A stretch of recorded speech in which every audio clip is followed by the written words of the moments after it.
कबीर परमात्मा के अपने आप उदाहरण देकर कहते हैं कि कबीरा वैद बुलाइया पकड़ के देखी बाँ, और वैद न वेद न जाने ही मेरा करक कलेजे माँ।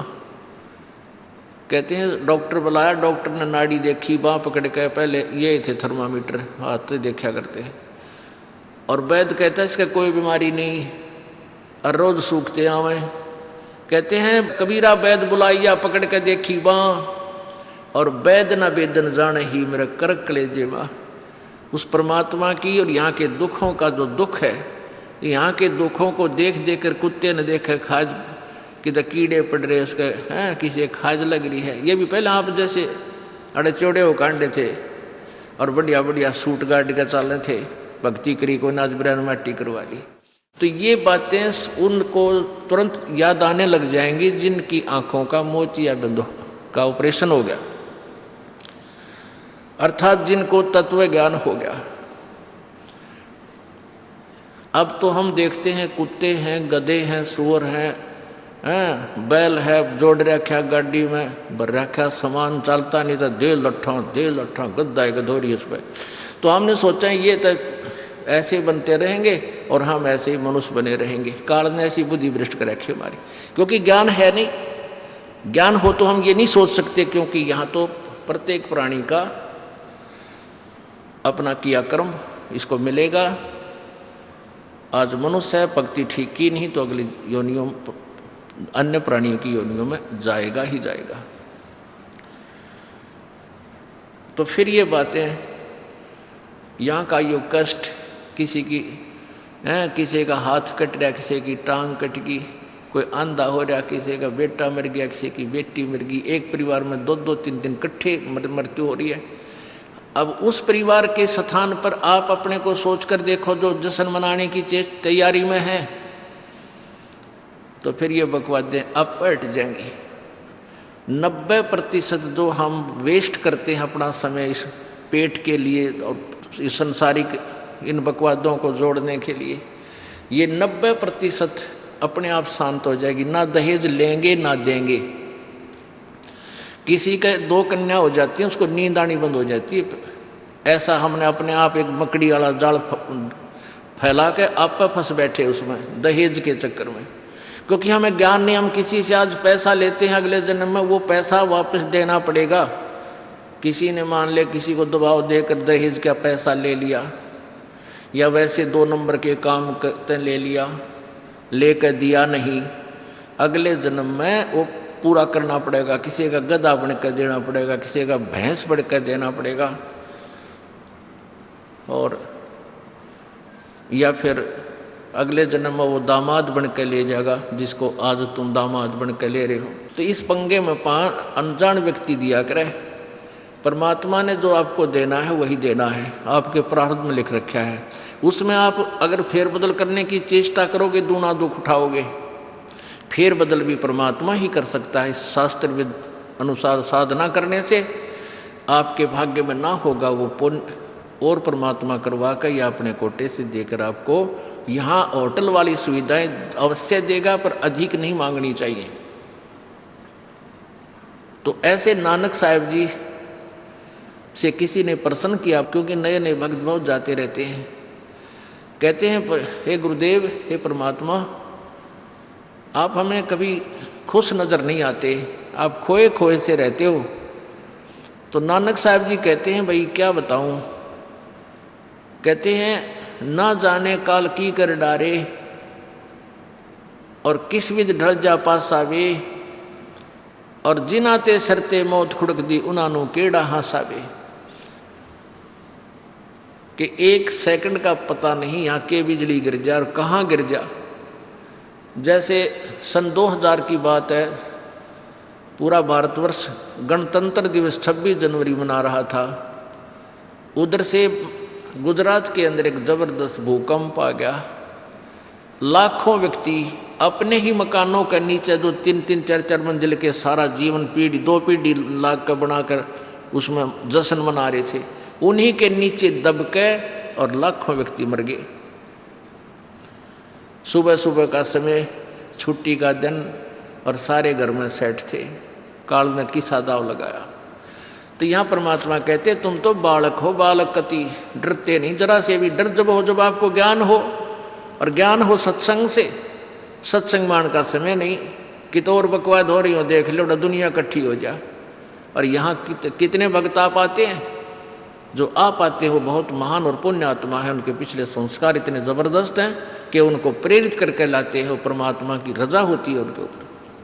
तो क्या बताते हैं, न जाने काल की कर डारे, और किस विध ढल जा पासावे, और जिना ते सरते मौत खुड़क दी उन्होंने केड़ा हासावे। अब फिर पूछते हैं क्या प्रभु आप सदा ऐसे ही रहते हो? प्रश्न किया किसी ने नानक जी से। नानक साहब ने कहा कि भाई मुझे भी खुशी होती है, लेकिन वो खुशी हम ऐसे प्रकट नहीं करते जैसे अनजान लोग करते हैं, नाचे कूदो या हा हा हा दांदरे काटे। नहीं, अंदर ही होता रहता हमारे जो कुछ होता है। कहते हैं साध मिले साड़ी शादी होंदी, साध मिले साड़ा शादी होंदी, और विछड़ जा दिलगिरी वे, अखदे नानक सुनो जहाना मुश्किल हाल फकीरी वे। कि तुम भक्तजन जब आते हो मेरे पास सत्संग सुनने के लिए, और जो उपदेश ले चुके हैं, और फिर वो सारे के सारे रह कर मेरे पास आ रहे हैं, तो मुझे बहुत खुशी होती है। उस दिन हमारे विवाह होता है, शादी होती है, समागम होता है, चहल पहल होती है। और जब तुम चले जाते हो, विछड़ जाए दिलगिरी वे, तुम चले जाते हो जब मुझे दुख होता है। क्यों होता है कि तुम काल के उसमें पहुँच चले जाते हो, क्योंकि भक्त कम होते हैं और काल प्रेरित व्यक्ति ज़्यादा होते हैं। मुझे ये डर लगा रहता है कि कहीं ये भोली आत्मा उन काल के दूतों का ना फंस जा, और उनकी बातों माँ के भक्ति ना छोड़ दें, इनकी दुर्गति ना हो जा। जब तुम ठीक ठाक वापस आ जाते हो सभी, तो मेरी आत्मा खुश होती है। उस दिन मेरी खुशी का कोई ठिकाना नहीं होता, लेकिन वो होती है अंदर ही अंदर, लोग दिखावा नहीं होता। साध मिले साड़ शादी होंदी, और विछड़ जा दिलगिरी वे, अखदे नानक सुनो जहाना मुश्किल हाल फकीरी वे। भाई कहते हैं भक्ति करना बहुत मुश्किल है। मुश्किल इन काल के दूता ने बना दी, जनता ज्ञानहीन कर दी। जो भक्ति नहीं करते वो तो सीधे काल के जाल में हैं ही। जो भक्ति करने की चेष्टा करते हैं तो किसी का तो पति लाठी ठाए पाओगा, उसके पति ने कोई और इंजेक्शन ला जाएगा। यो कि होया भाई हम भी तो नाम ले रहे हैं, हम वहाँ जाते हैं, हम तो 6 महीने साल में कभी कभी जाते हैं, और आप कहते हैं 10वें दिन भाग लेते हैं। तो भगत ने नाम ना ले रखा तो वो परेशानी पैदा करेगा ही करेगा।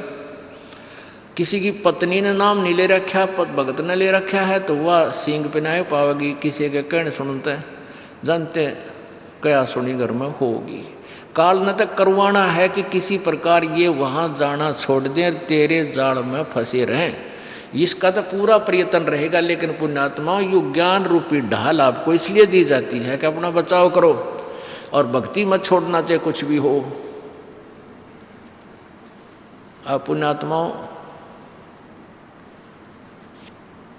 अपने घर के काम में, ठीक है, पति पत्नी बच्चे सब कोई कार्य करना है तो सब मिलकर सलाह बनाकर कर लें, बहुत अच्छा होता है।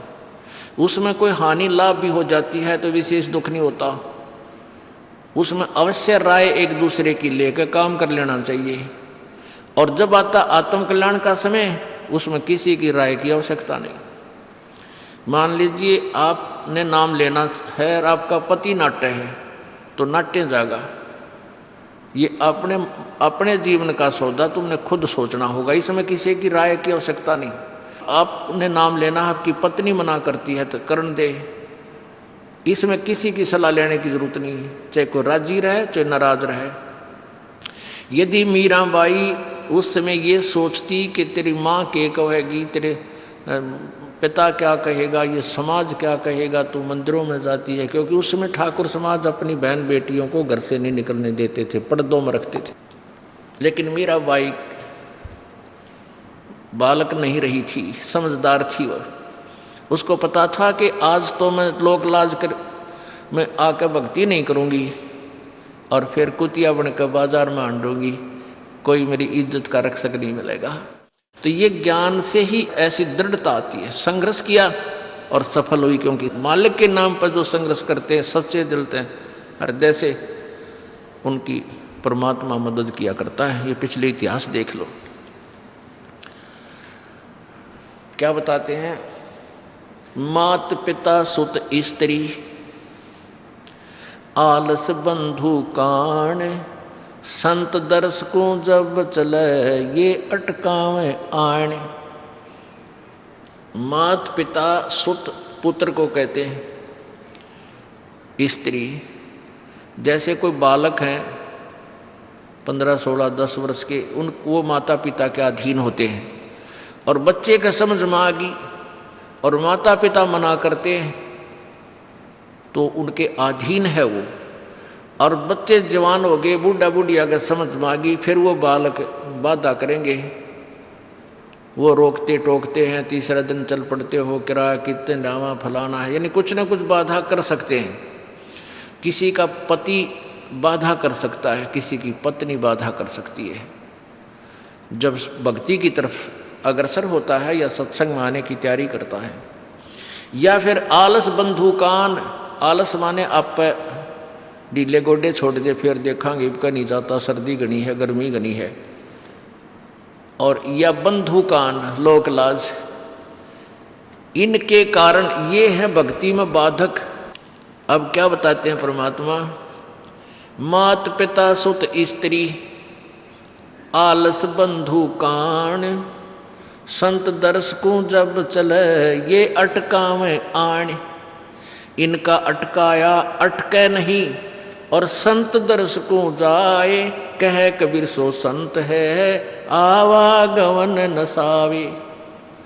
इनका अटकाया अटके नहीं, और संत दर्श को जाए यानी सत्संग में अवश्य जावे, कह कबीर सो संत है आवागमन नसाए, उसका कल्याण होगा। आज मीराबाई जी का कितनी श्रद्धा और आदर के साथ नाम लिया जाता है। और यदि वो उसी तरह की क्रियाएं करती जो उस समय की बहन बेटियां लोक लाज में फंस का अपना जीवन बर्बाद करगी, आज वो कुतिया बनी आंड है। परमात्मा कहते हैं नकबे सर नकबा बनी वह पैर थी हार हमेल, और सुंदरी से वह कुतिया बनी सुन साहिब के खेल। बीबी पड़दा रहे थी डोडी लगे थी बार, अब गा तो गाड़े फिरती हैं बन कुतिया बाजार।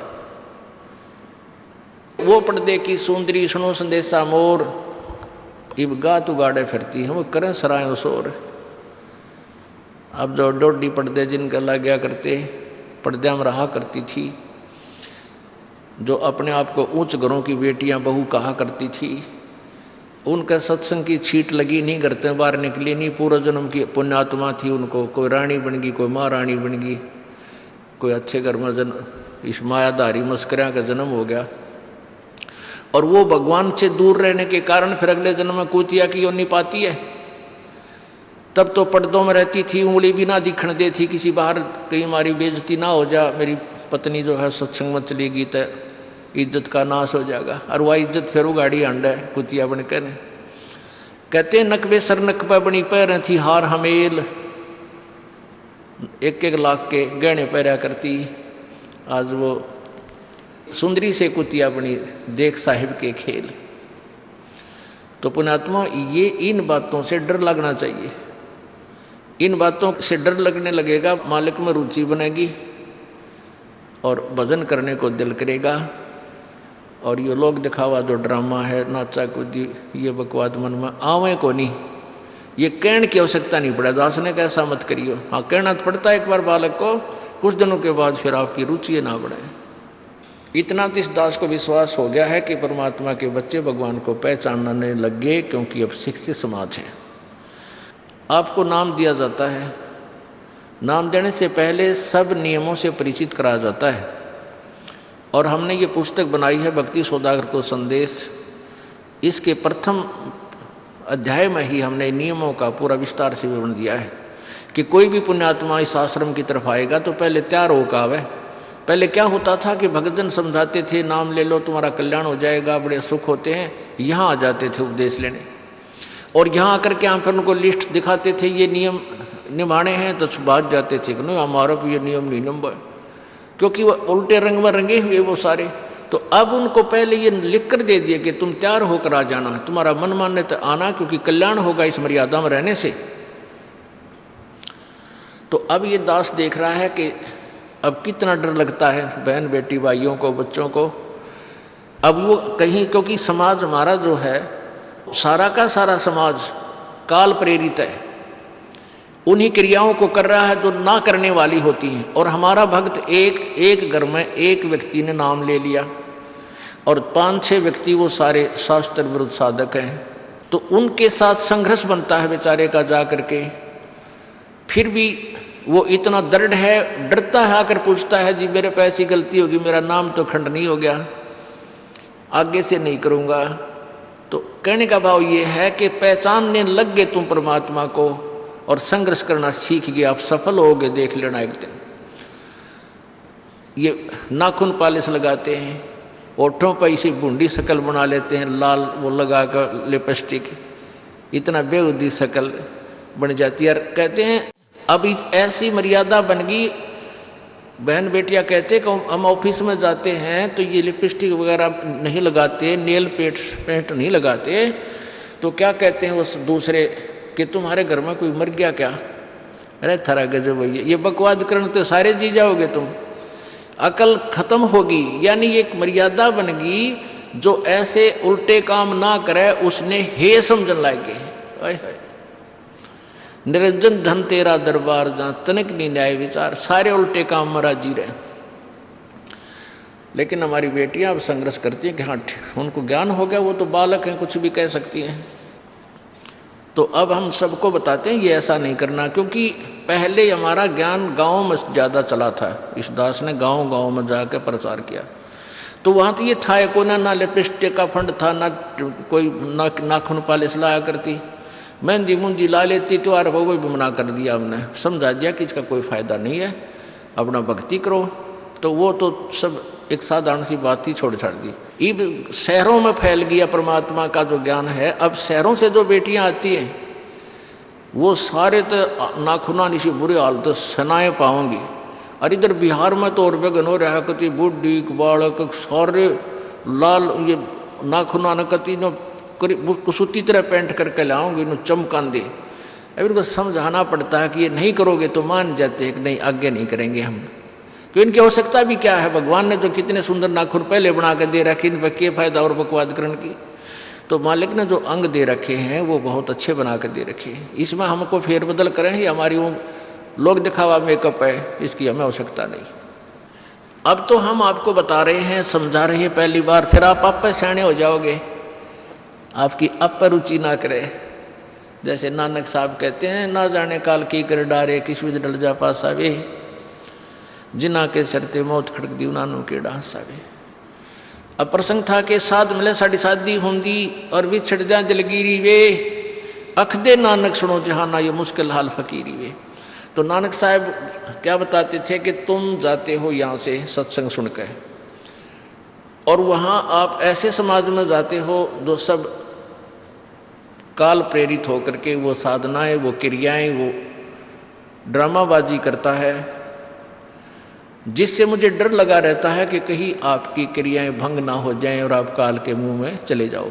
जब तुम वापस आ जाते हो तो मुझे बहुत खुशी होती है कि परमात्मा के बच्चे काल के जाल से बचे हुए, तो उस दिन खुश होता हूँ मैं।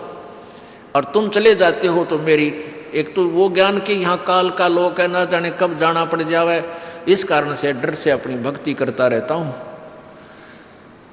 और एक तुम्हारी भी चिंता खाती रहती है कि कहीं काल के जाल में ये बालक फिर ना फंस जाए। तुम वापस आ जाते हो एज इट इज़, तो फिर मेरी खुशी का ठिकाना नहीं रहता। साध मिले साड़ी शादी होंगी, साध यानी साधु संत, ये भक्त आप साध हो, साध माने जो साधना कर रहा है, और साधु सोए जो सीधा चाल है, यानी जो और लोग दिखावा बकवाद नहीं करता, शराब मांस तम्बाकू नहीं पीता, और मेकअप वगैरह शरीर के वापस जरूरत नहीं। कहते पति भरता भावानी चोम चटक श्रृंगार, जो पति भरता यानी जिसने केवल अपने पति से ही लगा हुआ है, फिर उसने बकवाद करने की क्या आवश्यकता है? तो कहने का भाव यह है कि हम सच्चे ढंग से जब लगेंगे, फिर हमने अब तो इच्छा ना हो किसी वस्तु की। परमात्मा कहते हैं इस काया का गर्व ना करियो के काला के गोरा रे, और बिना भजन इसका कुछ काम ना आवे, चाहे एतर छड़को चारों ओर रे। ये शरीर क्या है, ये गोरा दिखा है चाहे काला किसी का, इसने थोड़ा सा छोल के देख लो, एक जैसा कोबाड़ सब में भरा पड़ा है। ये ऊपर पालिश का फर्क रखे, और इससे नाम अच्छा बूंदा मान लेते हैं। नहीं, ये चाहे काला है चाहे टेढ़ा बेढ़ा है, चाहे किसा बूंदा काना लंगड़ा है, इसमें जब भक्ति कर गया वो सफल है, और इस मेकअप में लग गया रहा वो असफल है, चाहे वो कितना सुंदर दिखता हो। तो पुण्यात्मा परमात्मा कहते ये मिट्टी है, इस मिट्टी से हमने लाभ उठाना है, इसे सोना बनाना है, भक्ति रूपी धन कमाना है, तो इसी से कमाया जाएगा। अब प्रसंग है कि झूठे सुख को सुख कहे, ये मान रहा मन मोद, ये सकल चबीना काल का, कुछ मुख में कुछ गोदी। अब परमात्मा आप बताओ, मैं आकर के बोली आत्माओं हमें जगा रही है, हमने काल के कुएं की भांग पी रखी है, यहाँ की मान बढ़ाई और इस माया की। कबीर परमात्मा कहते हैं कबीर ये माया अटपटी या त्रिगुणमयी माया, ब्रह्मा विष्णु महेश के द्वारा जो हमारे अंदर प्रेरणा कर रखी है, त्रिगुणमयी माया के विषय बता रहे हैं। कबीर ये माया अटपटी सब घट आण अड़ी, किस किस को समझाऊं ये तो कुएं भांग पड़ी। अब किस किस ने समझावा, सब एक तरह की भांग पी के एक जैसे विचार, एक जैसे बोल, एक जैसा ज्ञान इन्होंने ग्रहण किया हुआ है, और ये दास सच्चा ज्ञान सुनाता है इसका विरोध करते हैं, इसको जल्दी समझ नहीं पाते, क्योंकि इनको इस माया रूपी और अज्ञान रूपी भांग का नशा हो रहा है। तो परमात्मा कहते हैं कबीर ये माया अटपटी सब घट आण अड़ी, और किस किस न समझाऊं या तो कुएं भांग पड़ी, यानी सब ने एक जैसा ही ज्ञान ग्रहण कर रखा है, सबके एक जैसे विचार हैं। अब झूठा सुख कौन सा है, इन कार कोठियों को हम अपना मानते हैं, संतान संपत्ति को अपना मानते हैं। इसका उदाहरण आपको दे दिया। परमात्मा कहते हैं राम नाम कड़ुआ लगे और मीठे लागे दाम, दुविधा में दोनों गए भाई, माया मिली ना राम। माया तो मिले को नहीं, यानी मान लीजिए आपके पास अरबों संपत्ति अरबों हो भी गई तो वह तेरी नहीं, आपको 2-4 रोटी सुबह 4 रोटी शाम है, और एक वर्ष में गणे 4 कपड़े कुर्ते पजामे बहुत, एक वर्ष में खत्म। अब पाटे को नहीं, ऐसा काम रह रहा आजकल, और 2 जोड़ी चप्पल कुर्ते जूते, और एक खाट का स्थान, एक चारपाई आ जा, गणित 2 आ जा, जितने एक परिवार एक व्यक्ति को एक चारपाई। कहने का भाव यह कि ऐसा सीमित सा मकान, इतने की आवश्यकता आपको है, और बाकी पैसा आपके पास उसने के सिर में मारोगे, क्या करोगे उसका। अब या तो कि तो बकवादा में लावेगा, कि तो शराब पीवेगा, कि तो और कोठी खरीद कर गिर देगा, उस पर कोई कब्जा कर लेगा, फिर लट्ठा मुकदमे होंगे, या कोई ले लेगा रिश्तेदार या कोई मित्र बन कर फिर देखो ना, फिर खेचा तानी रात ने नींद आओ ना, वह रखेगी बगन में पात्रे, वो माया तने जीर्ण नहीं दे। और माया तो परमात्मा कहते हैं इस जीव की सबसे बड़ी शत्रु है, जो भगवान से दूर करे। अभी झूठे सुख को सुख मान लिया, कार कोठी होगी, बढ़िया व्यापार बिजनेस या कोई नौकरी होगी, तो भगवान से 100 कोस दूर है वो प्राणी। कोई एक आध पुण्यात्मा इसे प्रेरणा होकर आ जाता, वो तो फॉर एग्जाम्पल होते हैं। तो परमात्मा कहते हैं इसे सुख का आग लगे जो भगवान से दूर करे। परमात्मा कहते हैं वो दुख अच्छा हमारे लिए जो परमात्मा के चरणों में हमें लगाए रखे। कबीर साहब कहते हैं सुख के माथे पत्थर पड़ो जिससे नाम रट देते जावे, और बलिहारी वो दुख जो पल पल नाम रटावे। कि हे परमात्मा इसे सुख की हमने जरूरत नहीं, जो भगवान से दूर करे। पत्थर पड़ो इसे सुख के ऊपर, और बलिहारी उस दुख के जो पल पल नाम रटावे। जैसे भक्त नाम ले रखा किसी ने और उसको कोई पीड़ा हो जाती है, चिंता शुरू हो जाती है उसको, हे भगवान कदे कैंसर ना हो जा, हे परमात्मा कोई और ऑपरेशन ना बन जा। तो वहाँ तक जाता है जहाँ डॉक्टर के पास, और भगवान याद रह कर आता है, और वहाँ जाकर डॉक्टर करता है अल्ट्रासाउंड और एक्सरे वगैरह करके बता देता है कि आपको वैसी कोई खास बीमारी नहीं है, नॉर्मल सी है, ये दवाई लो ठीक हो जाए। उसके बाद फिर परमात्मा के गुण कितने गाता है वो। जो भक्ति से दूर हैं वो तो भूल भाल जाते हैं, उनको तो परमात्मा याद आता है, कोई ना डॉक्टर दिखे। और पुण्यात्मा जो भक्ति करते हैं उनको डॉक्टर नहीं भगवान पहले दिखाई देता है। पुण्यात्मा, आपके प्रारब्ध में, आपके संस्कार में मृत्यु है और कैंसर से है, और वो होगी, नाम ले रखा आपने, और डॉक्टर ने भी डिक्लेयर कर दिया कि कैंसर है भाई। पीछे आपको उदाहरण दिया था, एक लड़का रोहतक से, इकलौता पुत्र, और 10 साल के बाद पुत्र प्राप्ति हुई, और उस लड़के का कान में कैंसर बता दी, PGIMS रोहतक तक। उन डॉक्टरों ने फाइनल कर दिया और उसका पूरा डाटा अपने मोबाइल में नोट कर लिया कि इसका ऑपरेशन करवा ले और दिल्ली ले जा, हम नहीं कर सकते। वो रोता हुआ यहाँ आए। अब क्या है कि ये काल बड़ा उस्ताद है, थोड़ा सा सुख होते ही भगवान ने भूलन लाग जाए। वो 5 महीना में आए हमारे पास रोहतक से, जबकि आए महीना आना चाहिए था। 5 महीने में पता करा भाई कितने दिन में आए, वो 5 महीने वाला गेला। हमें भी ज़्यादा खींचातानी करें भाई इतना लेट क्यों हो गया, तो भगवान ने नहीं चाहिए तो फायदा क्या होगा। ये कुदरती है, जब इस महीने 2 महीने में आपका प्रेरणा नहीं उठी, लोर नहीं उठी आने की, तो फिर भक्ति कहाँ चल रही है आपकी। बंधन तोड़ कर आ जाओगे जिसके अंदर भक्ति चल रही है, चाहे कितनी दूर भी क्यों नहीं है इंसान। भारत में कोई दूर थोड़ा, कोई वीज़ा थोड़ा बनवाना है दोबारा आने के लिए, और वो भी नहीं आ पाते हैं, फिर भक्ति नहीं चल रही उनकी। तो फिर रो दोनों, और लड़का भी रो और उसकी पत्नी भी रो, उसका बाप भी, दोनों। वो लड़का छोटा ही था, 12-13 साल का। कहने लगे जी कैंसर बता दी, हमारा इकलौता पुत्र है। बुरा हाल, मेरी नहीं सुने, रोए रो। वहाँ बेटा बात सुनो, आप दोबारा चेक कराओ और पूरी श्रद्धा रखना मालिक में। आप दोबारा ऑपरेशन कराने से पहले चेक जरूर करा लेना, ऑपरेशन नहीं मना करता मैं, और ऑपरेशन भी मालिक की दया से सफल होया करे इसी बूंदी बीमारी का। तो उनके यह बात जच गई, जानते डॉक्टर से कहा जी इसको ऐसे, वो रिपोर्ट दिखाई, और फिर कहा जी, वो डॉक्टर ने कहा अभी मैं दोबारा चेक कर लूँगा। मालिक प्रेरणा करता है कि एक बार चेक करना पड़ेगा, मैं ऑपरेशन करने से पहले चेकिंग फिर करूँगा। दोबारा चेक किया, उसने बताया इसका कोई कैंसर नहीं है, और कान की हड्डी बढ़ है, और 6 महीना में एक बार दिखा जाइए, आप पर ठीक हो जाइए।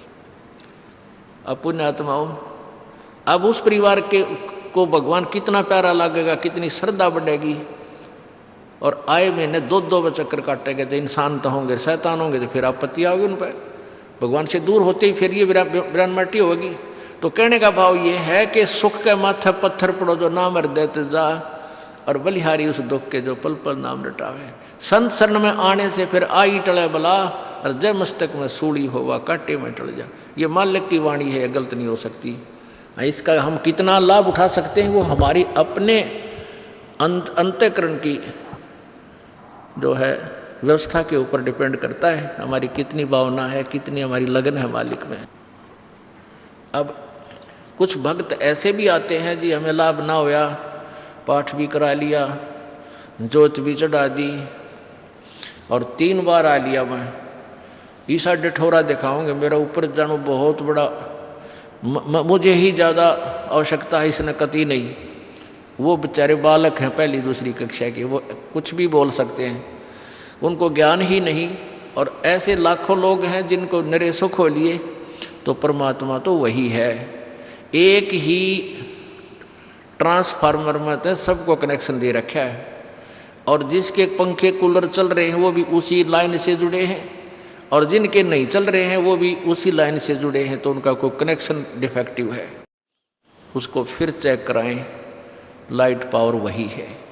कहते हैं सतगुरु के दरबार में कमी काहे की ना, अंसा मौज नहीं पावता तेरी चूक चाकरी में। कि इस परमात्मा के दरबार में किसी चीज़ की कमी नहीं। और परमात्मा आपको बताते हैं कि यदि तुझे लाभ नहीं मिल रहा तेरी चूक चाकरी में, आपके अंदर कोई श्रद्धा में कमी है, आपकी भावना में कमी है, या आपका कनेक्शन लूज है, आपका कनेक्शन कट ऑफ हो गया, वह पावर आ नहीं रही। इस परमात्मा कबीर जी के शब्दकोश में असंभव शब्द नहीं है। इस कबीर परमेश्वर की डिक्शनरी में इम्पॉसिबल वर्ड नहीं है, ये वो भगवान है। अगर आप ये वीडियो YouTube पर देख रहे हैं तो हमारे चैनल को सब्सक्राइब करें और बेल आइकन को दबाना ना भूलें। अगर आप Facebook पर ये वीडियो देख रहे हैं तो हमारे पेज को लाइक करें।